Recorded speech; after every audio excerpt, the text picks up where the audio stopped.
Bismillahirrahmanirrahim. Assalamualaikum warahmatullahi wabarakatuh dan salam sejahtera kepada ahli panel kita dan sidang hadirin yang dirahmati Allah sekalian. Segala puji-pujian kehadirat Allah Subhanahu Wa Taala dengan izinnya dapat kita bersama-sama pada hari yang indah ini. Hadirin yang dihormati, sebelum kita membincangkan topik kita, izinkan saya perkenalkan ahli panel kita yang segak-segak lagi tampan bergaya pada hari ini. Baiklah, ketua panel kita dan ahli panel kita yang pertama, seorang yang terkenal, juara sebuah program dakwah TV. Saya perkenalkan Imam Muda Ibrahim. Selamat datang Ustaz, apa khabar? Baik, Alhamdulillah. Panel macam mana? Alhamdulillah. Alhamdulillah saya baik Ustaz. Baiklah, seterusnya saya perkenalkan ahli panel kita yang kedua. Yang berhormat YB Ahmad Faizal yang merupakan Setiausaha Pendidikan Kuala Lumpur. Selamat datang juga kepada YB dan terima kasih kerana sudi hadir pada perbincangan kita pada hari ini. Terima kasih buat moderator kerana menjemput saya. Sama-sama. Baiklah, panel kita yang terakhir merupakan bekas Menteri Kewangan negara kita. Saya perkenalkan Datuk Seri Farish Ashraf. Walaupun dia nampak agak pemalu kat situ, namun bijak dalam berbicara. Apa khabar Datuk Seri? Khabar baik. Okay, Alhamdulillah, nampaknya semua ahli panel kita baik-baik. Baiklah, tajuk forum kita yang akan dibincangkan pada hari ini ialah idea kreatif dalam mendempani cabaran COVID-19 demi kelangsungan kehidupan. Baik, kalau kita ingat pada sekitar tahun lepas, pada bulan Mac 2020, negara kita malah seluruh dunia mendempani cabaran COVID-19 dan mengorbankan jutaan nyawa. Baiklah, tanpa buang masa, soalan saya yang pertama kepada panel yang pertama kita iaitu Imam Muda Ahmad Ibrahim. Seperti yang kita ketahui, banyak yang terjejas akibat wabak ini termasuklah aktiviti-aktiviti yang melibatkan keagamaan, terutamanya agama Islam. Jadi saya ingin mengajukan soalan pertama kepada ahli panel kita. Apakah perkara yang boleh dilakukan bagi mengatasi permasalahan itu agar aktiviti-aktiviti yang berkaitan agama masih dapat diteruskan meskipun terdapat halangan wabak ini? Dipersilakan Imam Muda. Okey, bismillahirrahmanirrahim. Alhamdulillahirabbil alamin wassalatu wassalamu ala asyrafil anbiya'i wal mursalin wa ala alihi washabbihi ajma'in. Okey, terima kasih kepada moderator. Okey, saya akan membicarakan tentang aktiviti keagamaan yang boleh dilaksanakan waktu pandemik COVID-19 ini.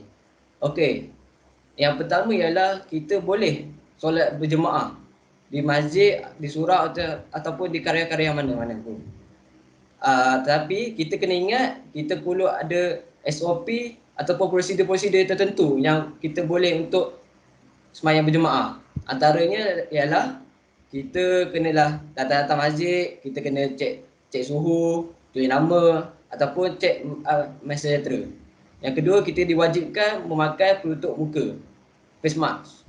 Yang ketiga ialah kita diwajibkan juga membawa sejadah sendiri. Yang paling penting ialah kita kena menjarakkan antara jemaah ialah 1 meter ke 1 meter. Sebab kita bukan, ada orang kata bila kita jarak-jarak ni ada bid'ah lah dalam agama apa semua. Bukan. Kita kembali balik kepada maqasid syariah. Iaitu yang nombor 2 ialah An-Nas, iaitu menjaga nyawa. Sebab COVID-19 ni ialah penyakit yang cepat merebak. Bukan batuk-batuk tapi memang cepat merebak. Bila duduk satu kumpulan yang dekat-dekat, dia akan merebak. Itulah KKM atau WHO mensyorkan ialah kita menjarakkan antara orang lain dengan kita ialah 1 meter. Okey. Yang kedua ialah kita boleh buat ceramah online. Ceramah dalam talian. Kita dah mempunyai teknologi yang maju dan banyak aplikasi-aplikasi yang boleh buat dalam talian. Seperti Facebook Live, macam saya guna sekarang ialah Microsoft Teams, Google Meet dan sebagainya. Ada orang kata apa ceramah-ceramah kat tempat-tempat apa Google Meet apa semua ni patut ceramah kat masjid. Memang boleh je ceramah kat masjid, tapi SOP tetapkan kalau ceramah kat masjid macam maghrib tu start habis solat maghrib sampai waktu isyak. Waktu isyak tu habis. Ada kata macam apa kita tak buat kat masjid, guna benda macam ni macam tak rasa feeling dia. Memang tak rasa feeling, tapi kita kena akui kita sekarang dalam pandemik. Benda viral yang bahaya yang kita tak nampak. Dan hadis Nabi SAW balighun ni ani walau ayat. Sampaikan aku walau satu ayat. Kita tak mestinya kita duduk masjid kita baru kita nak sampaikan ilmu.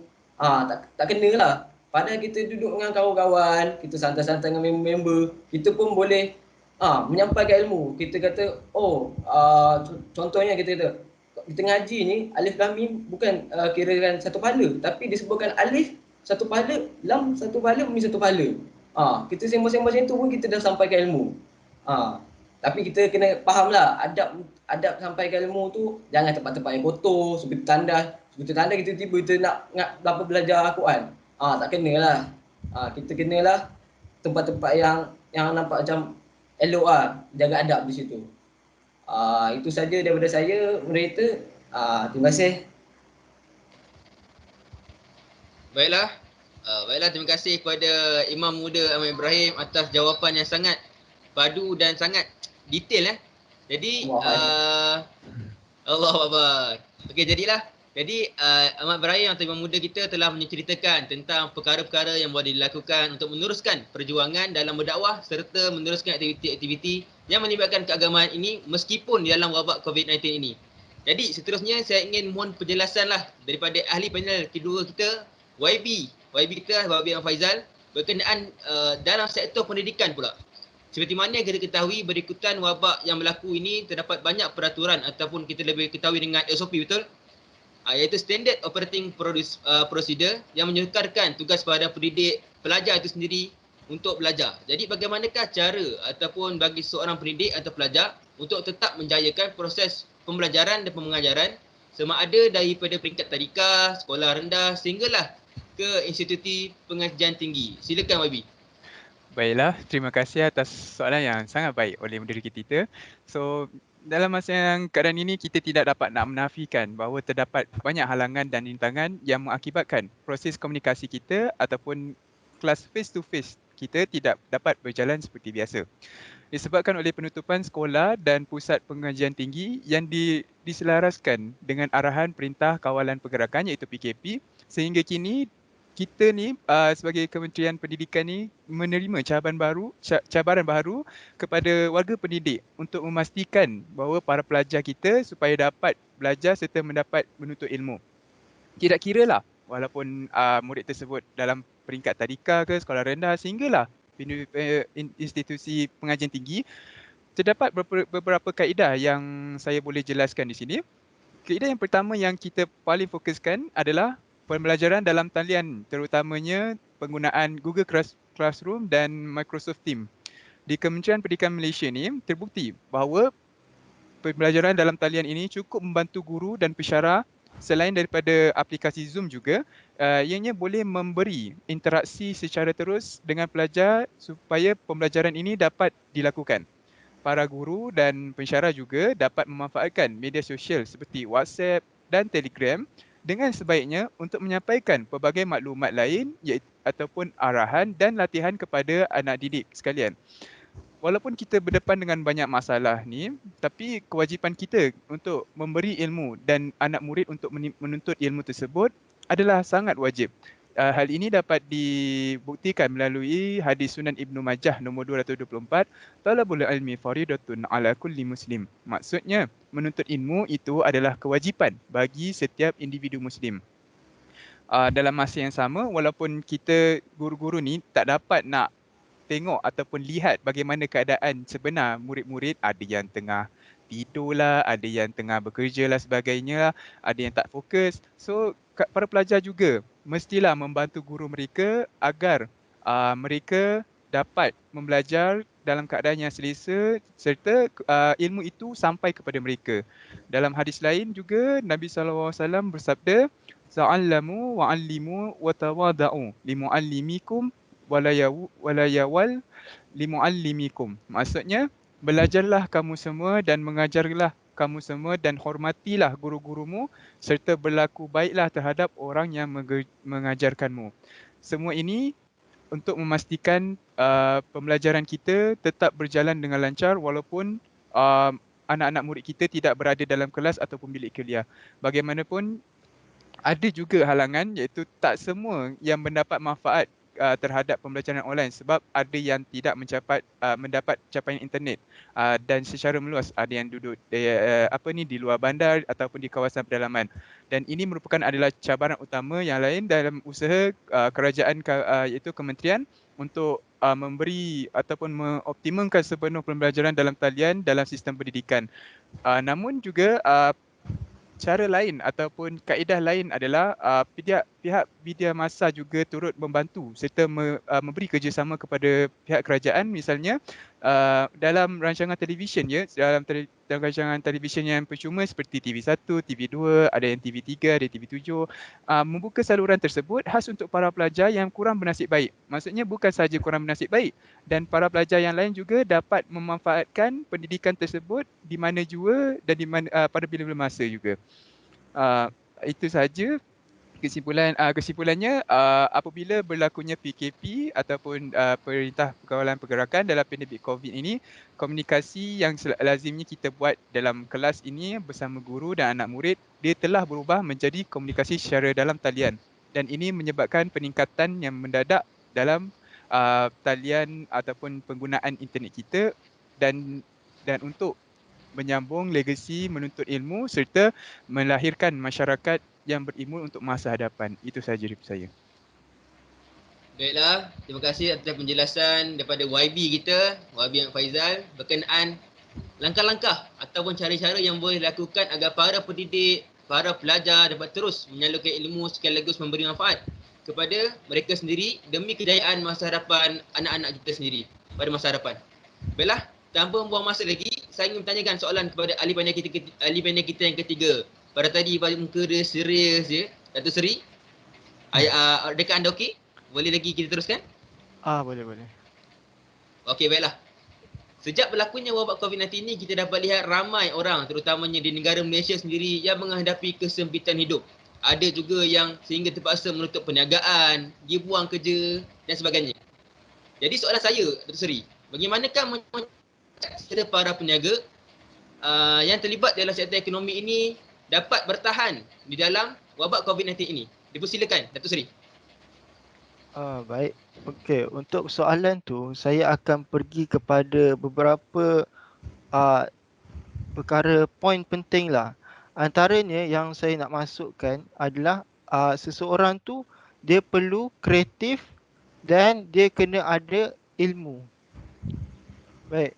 Untuk kreatif ni, kalau dia seseorang macam peniaga ni dia kebanyakannya orang macam sewa kedai, tapi sedangkan seseorang tu dia boleh melakukan perniagaan tu melalui daripada rumah. Dia tak perlu nak menyewa kedai. Sebabnya kita sudah ada kemajuan teknologi, ada internet, ada telefon pintar. Sekarang ni nak jadi usahawan pun kita boleh gunakan media sosial, guna Shopee sebagai medium pengiklanan kita. Jadi dekat situ kita nak katakan itulah antara cara-cara yang kreatif lah nak cari peluang pekerjaan baru. Kemudiannya kalau kita lihat dulu contohnya cawangan penghantaran makanan lah, macam GrabFood, kita tak nampak dia punya boleh pergi jauh je macam mana. Tapi sekarang ni disebabkan pandemik COVID ni melanda negara kita, kita dapat lihat betapa pentingnya pekerjaan itu, betapa melambungnya permintaan kepada penggunaan perkhidmatan tu. Dengan cara lain juga ada yang menjadi YouTuber. Banyaklah kalau kita nak katakan. Lepas tu kalau kita masuk kepada kita kata tadi kepada ilmu, iaitu kita kena selami ilmu baru. Ilmu ni luas, macam-macam fungsi dia ada. Jadi untuk ilmu ni kita boleh gunakan masa yang kosong ni, kita ada yang memang tak ada kerja langsung. Dia boleh belajar ilmu-ilmu baru, ambil masa tu, iaitu dengan cara mungkin dia boleh belajar IT. IT ni luas. Dia boleh buat aplikasi, boleh buat laman web. Lepas tu kalau orang yang dah memang ada perniagaan tapi dia tak tahu macam mana dia nak naikkan duit tu lagi, dia boleh belajar melalui pelaburan. Belajar pelaburan, sertai pelaburan. Mungkin orang kata pelaburan ni susah, banyak rugi. Tapi kita kena tahu apa dia punya teknik-teknik untuk menyertai benda-benda ini. Kalau kita tengok apa ada dalil daripada Al-Quran, daripada surah At-Talaq ayat ketiga, wa yarzuqhu min haitsu la yahtasib, iaitu dia dekat sini Allah berfirman dan dia memberi rezeki dari arah tidak disangka. Maksudnya dekat sini kita dapat lihat rezeki seseorang tu luas. Kita tak tahu. Kita kena mendalami dan berusaha mencari benda-benda tu, mencari rezeki itu. Jadi dekat sini saya nak tekankanlah untuk mencari pendapatan, nak untuk survive dalam kehidupan ni, kita perlu kreatif dan diperkayakan diri dengan ilmu. Kat situ saja yang saya dapat bawakan. Okey, terima kasih. Baiklah, terima kasih kepada Datuk Seri kita. Begitu panjang ya. Dia cakap Datuk cerita maaf saya. Banyak poin-poin atau isi penting yang kita dapat tahu daripada isi-isi yang diceritakan oleh Datuk Seri sendiri. Baiklah, kita dah dengar daripada panel pertama, kita dah dengar daripada panel kedua, YB kita dan panel ketiga, Datuk Seri kita. Saya ingin menjemputlah ketua panel kita, Imam Munda Ibrahim, untuk menyimpulkan atau buat sedikit rumusan berkenaan tajuk forum kita pada hari ini. Idea kreatif dalam menghadapi COVID-19. Silakan Imam Munda. Okey, terima kasih kepada moderator kita yang segak lagi gaya. Okey. Yang saya dapat rumuskan daripada sahabat-sahabat saya yang hebat ini, saya dapat rumuskan ialah walaupun kita ni terjejah COVID, kita ni tidak boleh berserah begitu saja. Kita kata ini dari Tuhan, kita kena redha je lah, kita duduk diam, kita tak ada apa, kita buat apa, buat donor je lah orang kata. Tapi kita kena ingat, setiap yang berlaku tu ada jalan penyelesaian dia. Ada negara lain dah ekonomi dah drop lah, memang dah jatuh habis. Orang kata boleh diisytiharkan bankrupt. Tapi negara kita alhamdulillah masih berjalan dengan lancar lagi, 3 sektor tu. Okey, itu saja saya dapat rumuskan. Terima kasih kepada moderator. Okey, baiklah, itulah rumusan daripada ketua panel kita, Imam Munda Ibrahim. Jadi suka saya ingin buat sedikit penutup daripada forum kita pada hari ini. Apa yang kita dapat lihat daripada ahli panel kita semua, mereka membentangkan idea-idea kreatif. Idea-idea kreatif yang manusia sendiri ni sebenarnya ada cara dia untuk kita terus berjalankan sektor-sektor tertentu seperti sektor pendidikan, ekonomi dan agama. Meskipun ada cabaran seperti wabak COVID-19 ini. Macam kita tahu tadi, dalam segi agama, Imam Munda dia cakap buat penjarakan 1 meter di dalam masjid, cek suhu sebelum masuk masjid, scan MySejahtera, banyak lagi lah. Dalam segi pendidikan pula, YB dia cakap guna WhatsApp, guna Zoom, guna Google Meet lah benda dan untuk pendidikan secara dalam talian untuk meneruskan sesi pembelajaran antara murid dan tenaga pengajar itu sendiri, cikgu-cikgu. Dan Datuk Seri kita cakap tadi, dalam segi ekonomi, ada sekarang ni YouTuber. Itu juga dalam segi ekonomi. Ada yang peniaga online, GrabFood, dulu tak dipandang. Namun bila wabak ni mendatang, orang mula pandang GrabFood, mula pandang YouTuber. Itu satu cara untuk kita mengatasi. Untuk still menjana pendapatan walaupun ada wabak COVID-19 ini. Baiklah, sedar tak sedar kita dah sampai ke penghujungnya semua di panel YB, Datuk Seri, Imam Munda.